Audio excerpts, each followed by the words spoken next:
প্রিয় দর্শক, আসসালামু আলাইকুম। আপনারা সবাই কেমন আছেন? আশা করি আল্লাহর রহমতে আপনারা অনেক ভালো আছেন। বন্ধুরা, দেখতে পাচ্ছেন আজকে আমি আপনাদের মাঝে আমাদের গ্রাম অঞ্চলে কীভাবে লাল শাকগুলো চাষ করা হয় আজকে আমি আপনাদের মাঝে আলোচনা করব। বন্ধুরা, এই শাকগুলো আপনারা দেখতে পাচ্ছেন, এখানে কিন্তু আমাদের গ্রাম অঞ্চলের মানুষ এই শাক চাষ করে ভালো একটি লাভবান হয়েছে।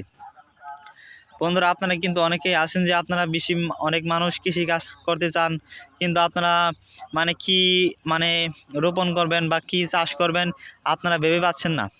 অবশ্যই বন্ধুরা, আমি আপনাদের বলে দিব, এই যে আমরা কিন্তু আমাদের গ্রাম অঞ্চলে এই শাকগুলো চাষ করে ভালো একটি লাভবান হয়েছি। যদি আপনাদের বাড়ির আশেপাশে কোনো পতিত জমি থেকে থাকে, সেখানে কিন্তু আপনারা এই লাল শাকগুলো আপনারা চাষ করতে পারেন খুব অল্প টাকায় এবং অল্প খরচে। বন্ধুরা, এই লাল শাকগুলো আপনারা যদি 20 টাকার বীজ কিনে এনে জমিতে আপনারা ভালোভাবে হাল চাষ করে সেখানে যদি আপনারা এই বীজগুলো রোপণ করে দেন, কিছুদিনের মধ্যে দেখতে পারবেন যে আপনারা এই লাল শাকগুলো খুব দ্রুত হয়ে গেছে। এবং আপনারা অবশ্যই একটি কথা মনে রাখবেন যে আপনারা যে লাল শাকগুলো বীজগুলো আপনাদের জমিতে রোপণ করবেন, সে আগে আপনাদের ওই বীজগুলো ভালোভাবে ছাইয়ের সাথে আপনারা ছাই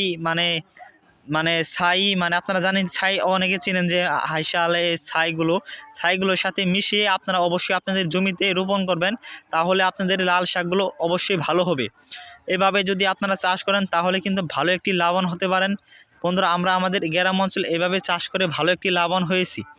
বন্ধুরা, যদি আমাদের ভিডিওটি দেখে আপনাদের একটু উপকার হয়ে থাকে বা ভালো লেগে থাকে, অবশ্যই আমাদের চ্যানেলটি লাইক ও সাবস্ক্রাইব করে দিয়ে আমাদের সাথে থাকবেন। ধন্যবাদ সবাইকে। আসসালামু আলাইকুম।